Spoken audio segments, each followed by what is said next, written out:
संदीप ने अपनी माँ के कहने पर गांव में शादी कर ली थी। लड़की का नाम था सुनीता। माँ का कहना था एकदम मॉडर्न बहू नहीं होनी चाहिए, लेकिन उन्हें नहीं पता था कि गांव से आने वाली बहू सुंदर सुशील तो होगी और उसको गांव से बाहर भी निकाल लाएंगे, लेकिन उसके अंदर का गांव कैसे बाहर निकलेगा। शादी के कुछ दिन बाद, माँ टिफिन तो देना जरा। बेटा अब तो स्कूल नहीं ऑफिस जाता है, माँ से नहीं अपनी बीवी से टिफिन मांगा कर। ओके माँ। सुनीता टिफिन ले आओ। जी लो टिफिन, इसके अंदर पिस्ता डाल दिया है। पिस्ता? पिस्ता क्यों? सास जी ने बोला था ना कि आपको पिस्ता बहुत पसंद है। ओहो, मैंने पिस्ता नहीं पास्ता बोला था, पास्ता। पास्ता? कहीं होता है पास्ता?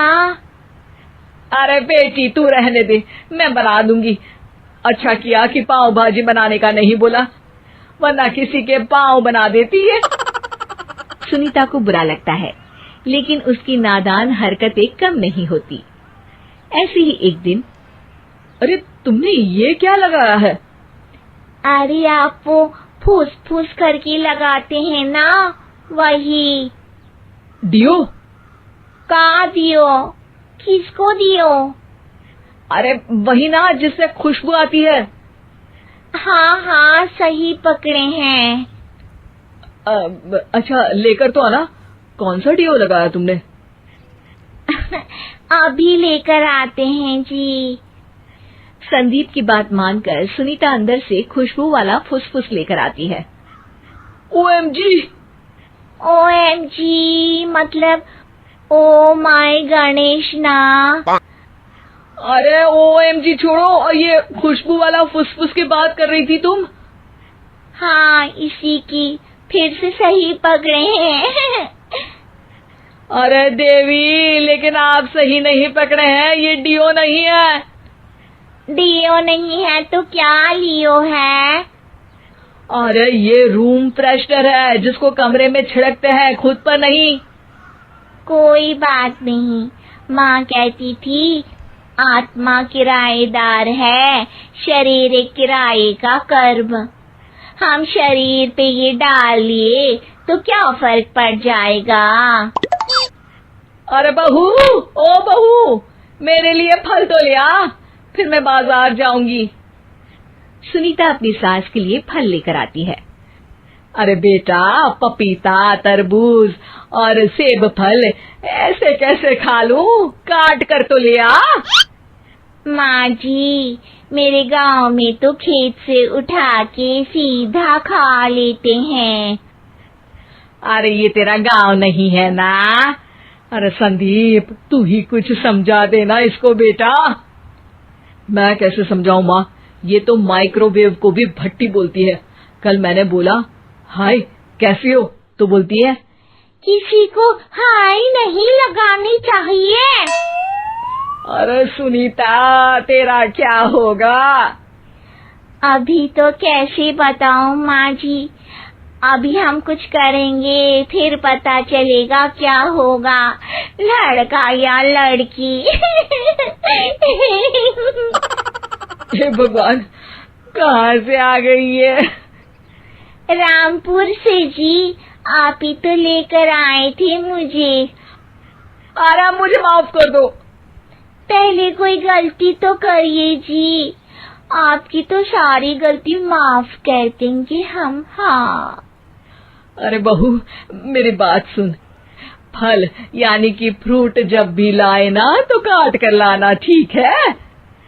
जी ठीक है माँ जी, फल यानी फ्रूट यानी काट के लाऊंगी।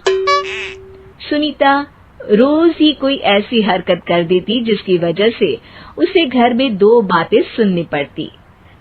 एक दिन, माँ मेरे बॉस घर पर आने वाले हैं शाम को, उनका बर्थडे है, फैमिली साथ नहीं रहती उनके, तो यही पार्टी कर लेंगे। उनको अच्छा लगा तो शायद मेरा प्रमोशन भी हो जाएगा। मैं ना फ्रूट केक लाकर फ्रिज में रख दूंगी और तेरे साथ आज खाना मैं बनाऊंगी, ताकि जब साहब आए तो खाने में कोई गड़बड़ ना हो। शाम को जब सारी तैयारियां हो जाती है, संदीप के साथ बड़े साहब भी घर आते हैं। फ्रूट केक तो ले आना बहू, फिर खाना खाएंगे। अरे इस सब की क्या जरूरत थी, आपने बुलाया वही काफी है। सर, आपका परिवार शहर में नहीं है तो हम ही आपके परिवार जैसे हैं सर।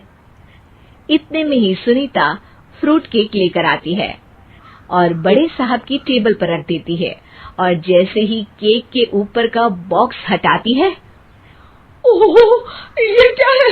केक तो कटा हुआ है। मैं तो ऐसा नहीं लाई थी।